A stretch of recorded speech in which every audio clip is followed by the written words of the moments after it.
Olá! O governo federal anunciou que nos próximos 15 anos vai reflorestar 12 milhões de hectares de áreas desmatadas e zerar o desmatamento ilegal. A intenção é diminuir a emissão de gases de efeito estufa, que provocam o aquecimento do planeta. Os ambientalistas argumentam que esse reflorestamento é apenas a metade do que está previsto pelo Código Florestal, que já foi bem criticado quando de sua aprovação. E que se o desmatamento é ilegal, não poderia estar acontecendo. O Brasil também se comprometeu a aumentar a participação de fontes renováveis em sua matriz energética.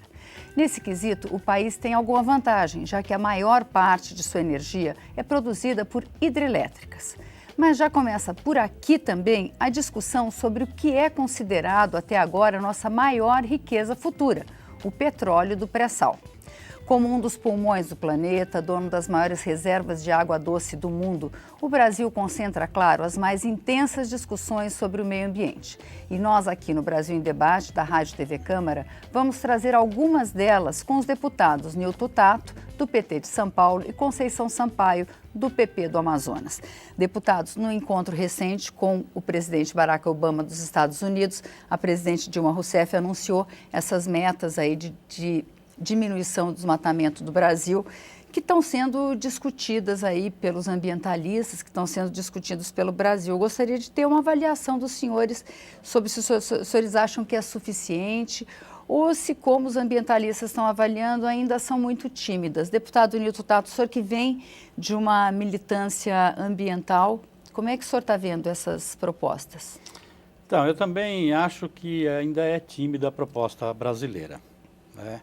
Acho que o Brasil tem condições de ter um protagonismo maior nesse processo de negociações até a Conferência de Paris no final do ano. Então, de fato, o Brasil avançou bastante nos últimos anos do ponto de vista do controle do desmatamento. Então, aquilo, né, a contribuição do Brasil de emissões de gases de efeito estufa é principalmente de desmatamento.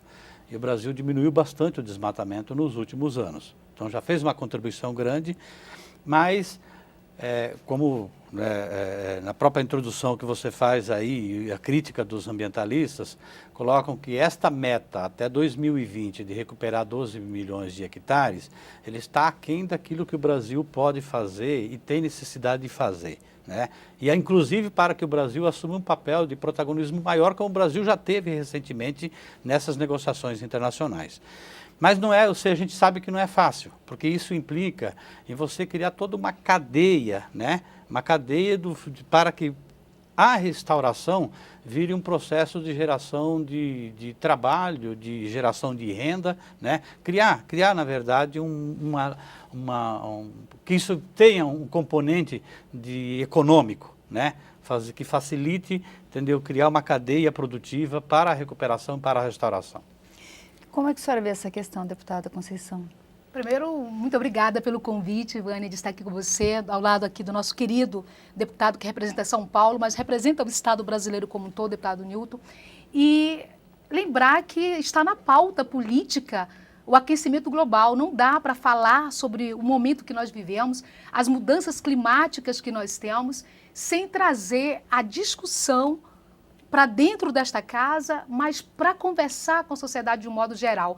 Eu acho um passo importante foi dado. Nós estamos falando de um acordo feito entre o Brasil, que já tem aí certamente uma percepção do que deve fazer, mas nesta mesa nós temos um agente que nós queríamos que tivesse já entrado nessa discussão desde o protocolo de Kyoto. Nós estamos falando dos Estados Unidos. Porque se a gente for analisar que durante muito tempo os Estados Unidos, que certamente contribui para esse aquecimento global, não sentava à mesa por um posicionamento firme, correto, coerente, de quem produz esse aquecimento e que não quer pagar essa conta. Então, acho que já tem um avanço aí importante, porque o Brasil certamente está fazendo a sua parte, poderá fazer ainda mais, mas do outro lado nós temos o presidente Obama, né, deputado, assumindo o compromisso de fazer mudanças e de fazer com que, de fato, essa conta ela seja bem dividida. Nós queremos cobrar, sim. Nós queremos lembrar, e eu falo em relação ao meu estado, falava isso antes com a Vânia, que o estado do Amazonas, ele é um dos estados que muito tem procurado evitar o desmatamento. Só que a gente quer receber também por isso, por esse crédito de carbono que certamente nós contribuímos para a humanidade. Agora, eu vejo assim que há um avanço. Acho que essa intenção assumida pelos Estados Unidos, junto com o Estado brasileiro, já é um passo importante que nós não podemos deixar aqui de reconhecer. Pois é, a questão do desmatamento costuma sempre, em todas as discussões que a gente vê, ela costuma ser, assim, desmatamento é colocado como uma necessidade para o desenvolvimento econômico. Parece que é inevitável. Quando a gente fala da Amazônia, as pessoas, não, mas o meu estado tem o direito de crescer, então eu preciso derrubar a floresta para fazer meu pasto, para plantar soja, para plantar seja o que for. Necessariamente o Brasil precisa, para desenvolver sua agricultura, a maior riqueza do Brasil são as commodities. O Brasil é um grande exportador de commodities. A gente precisa continuar derrubando floresta para a gente plantar, ou o Brasil já tem tecnologia para recuperar a área degradada? O Brasil pode criar uma economia diversa dessa que continua derrubando floresta? Como é que os senhores veem essa questão? Tá, eu queria pontuar algumas questões aí. Primeiro, eu acho que primeiro é possível compatibilizar desenvolvimento com conservação ambiental. E aí, nós precisamos também entender que se o Brasil é um país mega biodiverso, tá? Então a gente tem outras potencialidades que nós não estamos explorando, que nós não estamos aproveitando. Então o Brasil avançou muito do ponto de vista da produção de commodities, principalmente ligada à agricultura, que tem um peso importante na balança comercial, mas é o mesmo Brasil da época da exportação do pau-brasil. Então nós também precisamos entender que nós temos um potencial muito grande e que aí não precisa desmatar. Pelo contrário, desmatar é você matar a galinha dos ovos de ouro do futuro, né? Se a gente pensar o potencial que tem de biodiversidade. A outra, né? Aí eu estou falando da indústria química, farmacêutica, cosmética, entendeu? Que implica em você investimento em ciência, tecnologia, pesquisa, né? Então é criar um outro mercado, tá? Então, acho que chegar um momento em que a gente parar de vender soja e carne e vender inteligência, tá? Então, que boa parte das receitas externas, né, dos países do norte, principalmente dos Estados Unidos, é inteligência, é cultura, né? Então, é só para a gente ter essa concepção. Esse país que a gente precisa pensar no futuro. A outra fala assim, que nós temos, entendeu? Fala em 70 milhões de hectares de áreas já desmatadas e que estão abandonadas. É que é mais barato hoje, nesse modelo, você desmatar, abrir novas áreas para plantar soja, para plantar, entendeu, cana ou para colocar gado, do que você recuperar aquilo que já foi abandonado. Então entendeu, que país que nós queremos, o que é que a gente quer para o futuro. Então essa discussão de falar assim, só é possível desenvolver em determinados estados se desmatar, não, eu acho que não é esse o caminho, que aí vai no caminho que a própria deputada colocou, que é o esforço, por exemplo, que o Estado do Amazonas faz, e assim vários outros lugares. Fala assim, como é que valoriza aquela floresta que está em pé? Como é que remunera aquilo? Como é que a gente também nessa negociação e nesse protagonismo que nós precisamos ter nessas negociações internacionais, é falar assim, olha, boa parte disso que está acontecendo com o planeta, né, as mudanças climáticas que estão aí, é porque os países do norte se desenvolveram, poluíram, criaram esse sistema. E aí agora, quando chegou a vez dos países em desenvolvimento, dos outros países, entendeu, assumir o seu papel, né, no desenvolvimento e melhorar as condições de vida da população, não pode fazer, entendeu, porque vai emitir mais gases de efeito estufa. Então, falou assim, então pague um pouco essa conta, pague essa conta. E é este protagonismo que a gente precisa ter. Então, acho que o Brasil teve um papel importante para ajudar a trazer os Estados Unidos na roda de conversa, né, que não estava assumindo o papel, estava assumindo, né? Mas pela dimensão, pelo papel que o Brasil teve, que já tem, entendeu? Nós temos todas as condições de novamente ter um papel preponderante nessas negociações, até porque a gente vem fazendo a lição de casa. a mais do que aquilo que, inclusive, se comprometeu enquanto meta nas últimas negociações, né? Principalmente em função de ter diminuído o desmatamento. Então, nós temos um potencial muito grande para isso. Eu Mas aí vejo, como é que- Sim, é Vânia isso. e deputado, nós estamos falando da maior floresta, não é? Que é a floresta amazônica, uma floresta tropical, certamente, a biodiversidade que nela se encontra. Estamos falando da água, nós estamos falando de vida. Quando eu trago a realidade para a região norte, e infelizmente o estado do Pará foi um estado que muito teve que desmatar, o estado do Amazonas, nessa última pesquisa que tivemos, dos 30 municípios, 5 municípios que mais desmataram estão dentro do estado do Amazonas, muito mais no sul do país, portanto muito próximo já de Rondônia. Aí você fica imaginando, mas não dá para parar esse desmatamento, só que nós temos que ter uma realidade muito, muito visível hoje para que outras pessoas entendam também a realidade desses estados que recebem certamente a cobrança do mundo inteiro, mas que tem homens e mulheres que precisam viver. E olha que eu defendo o meio ambiente, faço parte das comissões de meio ambiente, fiz parte no meu estado, faço aqui, porque entendo a importância que nós temos nesse processo, não só de transformação, mas de conservação do meio em que vivemos. O estado do Amazonas ele tem um papel de protagonista nisso. De todos os estados brasileiros, por onde a nossa floresta está, certamente é o Amazonas que menos desmata. Só que nós temos algumas realidades que precisam também serem trazidas a essa discussão. Não dá para falar sobre desmatamento, sobre preservação, quando a gente também não tem a capacidade do entendimento de que pessoas fazem esse trabalho. O deputado aqui falou muito bem, quando nós estamos aqui discutindo, quem paga mais essa conta. A Zona Franca de Manaus, eu sempre faço questão de associar o único modelo de desenvolvimento econômico que nós temos, aquilo que nós oferecemos também, que é a nossa preservação. Por exemplo, a Zona Franca de Manaus, que existe há mais de 40 anos, quando ela foi criada, ela teve também essa função social.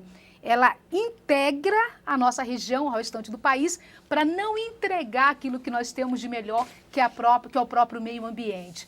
E para você ter uma ideia, Vânia, nesse momento, quantos homens poderiam estar cortando árvores se não estivesse trabalhando dentro do polo industrial de Manaus? Então, é essa compensação que nós falamos. Nós precisamos também lembrar os ribeirinhos do estado do Amazonas, que passam a vida inteira conservando os povos indígenas que estão por ali dando a sua parcela de colaboração para que esse meio ambiente pudesse ser preservado, para que a nossa floresta pudesse ajudar a evitar esse efeito estufa que acontece no nosso dia a dia. Então, nós hoje estamos esquecidos. Somos lembrados quando na pauta política vem a discussão do meio ambiente. Mas, por exemplo, por onde nós vamos mandar aquilo que produzimos na Zona Franca de Manaus, se nós não temos uma estrada capaz de poder fazer com que os nossos produtos sejam levados para outros estados? Então, quando você fala, é possível falar de desmatamento sem esquecer que nós precisamos nos desenvolver? Então, acho que essa é uma pauta importante também que nós temos que debater. E a gente volta com esse assunto daqui a pouquinho, depois do intervalo.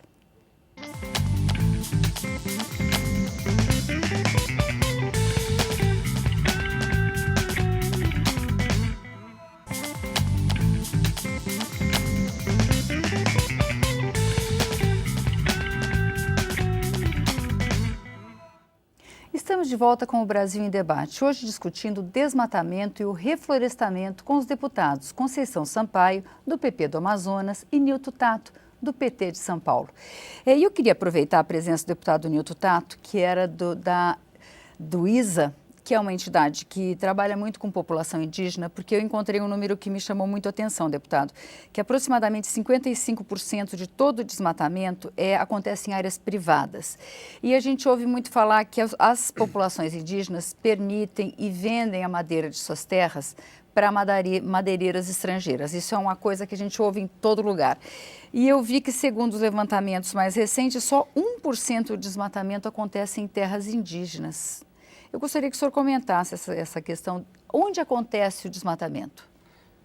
Isso é real. Falo assim, que as áreas protegidas, seja terras indígenas, seja as unidades de conservação, ou mesmo os territórios quilombolas, quase não tem desmatamento. Então esse é um dado concreto, né? Somente 1% das terras indígenas tem desmatamento. Quer dizer, esse é um mito, né? Não. Então isso é real. Mas isso tem a ver com o próprio histórico de ocupação, né? De toda a história do Brasil. As populações indígenas, populações tradicionais, historicamente, elas foram empurradas para os lugares mais íngremes, os lugares onde não se pode usar ferramentas ou tecnologia para a produção agrícola. Tá? Então foram expulsos do campo para a cidade ou para os lugares mais íngremes. E esses lugares, e a forma como essas populações se relacionam com o meio ambiente, até porque elas necessitam usar, além do tipo da roça que faz, como também daquilo que necessita coletar da floresta, tanto do ponto de vista da caça como também do extrativismo, né? Elas necessitam da floresta em pé. Então elas são parceiras para a conservação. E por isso que esses dados, entendeu, demonstram claramente que não tem desmatamento, né, nas áreas demarcadas de terras indígenas, quilombolas e unidades de conservação. Então se a gente quer conservar, vale a pena, entendeu, reconhecer e demarcar as terras indígenas, quilombolas e criação de unidades de conservação. Até para que a gente possa, entendeu, ter outros caminhos de desenvolvimento. Eu vou citar um outro exemplo. O Brasil é visto como o primeiro país, o primeiro local de interesse de turismo para a natureza, do mundo inteiro, pesquisa do Banco Mundial. No entanto, nós estamos classificados lá em 20º alguma coisa, tá, como destino de turismo para o turismo de natureza. Então a gente tem um potencial muito grande. Eu só vou dar 2 exemplos, né? O Parque Nacional do Iguaçu, né, e o do Cristo Redentor, né, da Tijuca. São 2 parques, que boa parte dos brasileiros não sabem que é parques, mas são parques nacionais e que recebem uma visita muito grande, recurso muito grande que entra, entendeu, para o Brasil do turismo, e que, portanto, a gente tem um potencial muito grande no Brasil inteiro, entendeu, para fomentar essa cadeia do turismo, que é uma cadeia, por exemplo, que ajuda a conservar e ajuda, entendeu, gerar renda, emprego e renda para o Brasil, sem precisar desmatar.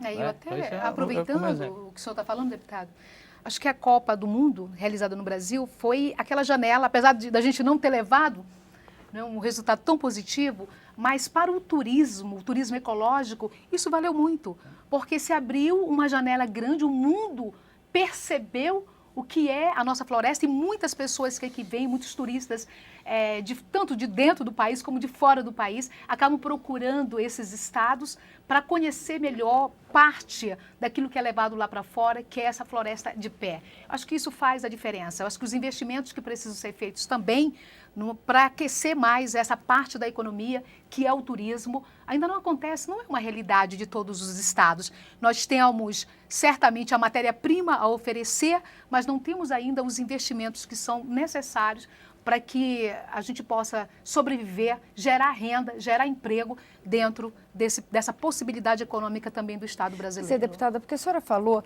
da Zona Franca de Manaus. Agora, a Zona Franca de Manaus é uma pequena área dentro do que é a Amazônia Legal. Quer dizer, qual é a economia, qual o sistema de compensação econômica que se pode criar, e isso é uma pergunta que eu faço para os dois, para manter de pé a floresta amazônica? Porque a gente já tem ali todos os estados, e estados que estão passando por um processo forte de desmatamento, como Rondônia e Roraima. Quer dizer, como é que você pode criar uma economia local que não seja de desmatamento? Nós temos, inclusive, nesta casa, um projeto que é o RED, um projeto que foi apresentado na legislatura passada pela deputada Rebeca Garcia, do meu partido, que está dando prosseguimento ao projeto através do deputado Trípoli, que é justamente a possibilidade que os países mais ricos e que mais poluem possam pagar, né, um país como o Brasil, na grande contribuição que dá para a diminuição do efeito estufa. Eu acho que essa compensação ela é importante. Quando nós falamos da questão do modelo da Zona Franca, é porque, de fato, hoje, Vânia e deputado Newton, é a única economia que nós temos, o único modelo de desenvolvimento que o Brasil conseguiu assegurar ao Estado do Amazonas, por exemplo. Quando eu falei agora há pouco que esses produtos feitos na Zona Franca de Manaus, eles não chegam ao mercado com preço competitivo porque justamente nós não temos uma infraestrutura que nos seja possível levar um produto feito na Zona Franca ao mercado por um preço menor do que da China, por exemplo. Essa competitividade nós não conseguimos ter, porque o Amazonas está onde sempre esteve. Geograficamente, nós estamos onde sempre estivemos. É uma realidade que muitas vezes o país impõe para o estado do Amazonas, que acabe com a Zona Franca, que diminui os incentivos, sem perceber que certamente o extrativismo hoje não é mais uma realidade do meu estado, porque esses homens e mulheres estão dentro do modelo industrial. E quando eu falo dessa realidade, eu lembro da BR-319. Nós já tivemos um impacto ambiental dessa BR, só que ela, na prática, ela não é trafegável. Porque todas as vezes que se tentou avançar em relação à BR-319... A BR-319 é a Transamazônica, eu já não lembro o número da Transamazônica, deputada. Não, a 319, ela possibilitaria o estado do Amazonas, por exemplo, levar os seus produtos para chegar até outros estados, por exemplo. E ela não consegue. A 319 é uma e a Transamazônica é outra. Nós não conseguimos nunca fazer foi terminada, a trafegabilidade dessa BR-319, que é o que muito interessa hoje. Porque a Zona Franca produz essencialmente para exportação. Ela produz para exportação, mas ela não consegue exportar como deveria. Inclusive, existe um projeto agora do governo federal, que é um plano de exportação, onde até sugerimos que utilizasse a Zona Franca de Manaus dentro dessa nova metodologia econômica do Estado brasileiro. O que mais a gente lamenta, e aí até peço aqui um apoio do deputado Newton, porque se é tão difícil fazer a 319, por causa dos impactos, por que a gente não trabalha com a questão da ferrovia, que também ajudaria o Estado do Amazonas a continuar contribuindo com relação a esse aquecimento global, diminuindo esses efeitos, possibilitando essa mudança que nós precisamos de mudanças climáticas, certamente, mas assim, nós também queremos ser vistos, sabe? Porque em todas as pautas se discute o Amazonas, mas não olha a economia desse estado. Mas eu queria até, assim, se a gente for pensar, entendeu, a Amazônia, ou pensar na perspectiva de que essa floresta lá, ela é importante não só para os amazônicos, como também para a humanidade, para o Brasil, e do potencial que tem, a gente tem que levar em conta assim, precisa sim de investimento em infraestrutura, mas também precisa discutir a vocação, né? Uma coisa é a Zona Franca de Manaus, tá? Que aí é uma ilha que foi cortando, né? Você pensar, entendeu, a indústria eletroeletrônica que tem... Está lá. Está lá, tá? Polo de duas rodas. Eu sei, mas esse não é o modelo que está pensando para toda a região da Amazônia. Quando eu falo assim de investimento em outras cadeias, né, encontrar outros meios de desenvolvimento. Você tem que fazer assim, essa cadeia do pagamento de serviços ambientais, tá? Que tem a ver com o projeto de RED que está aqui, o papel, entendeu? Como é que o mundo, né? Como é que o mundo, entendeu, canaliza recursos para lá pelo papel que a Amazônia como um todo tem para o clima, entendeu? Para a umidade, para a chuva que vem lá para o sudeste, né? Entendeu? O tal dos rios voadores, entendeu? Então tem esse papel, aí é serviços ambientais.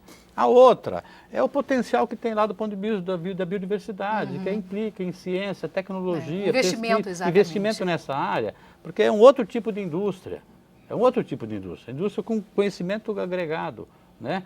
E como também do próprio turismo, do potencial que tem. Então, pensar porque você não fica focado numa coisa de que o caminho é a industrialização que ocorreu em outros lugares. E o senhor tem razão. Deputado Newton, eu queria terminar, a gente está com um pouquinho de tempo, E lá é uma representação também, fala assim, além da biodiversidade, né, a Amazônia também é uma representação da diversidade cultural que tem no Brasil também, tá?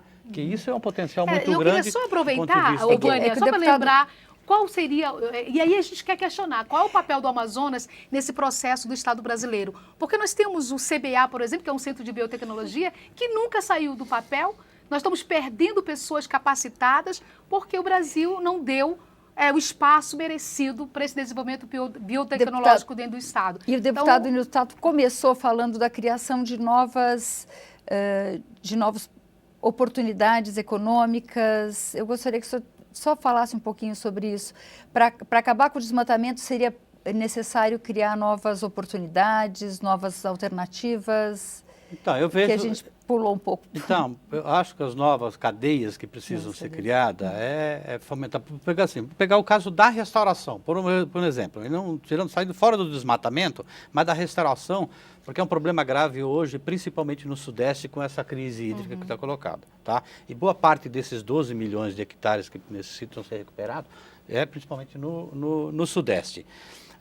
Hoje, se fosse recuperar de uma hora para outra, você não tem sementes e não tem mudas. Tá? Eu, inclusive, entrei com uma iniciativa legislativa aqui na Câmara para que o MDA crie um programa, como se fosse uma espécie de um PAA, de aquisição de alimentos, para aquisição de sementes e mudas, para comprar, né, da agricultura familiar de populações tradicionais sementes e mudas e para que o poder público também possa apoiar e distribuir para os agricultores familiares, ajudar com que eles façam a lição de casa, que é regularizar, entendeu, a sua propriedade, a fazer a adequação ambiental e recuperar aquilo que é necessário recuperar. E essa recuperação, ela é fundamental, entendeu, justamente até para a produção de água, que hoje é um problema sério, entendeu, no Sudeste.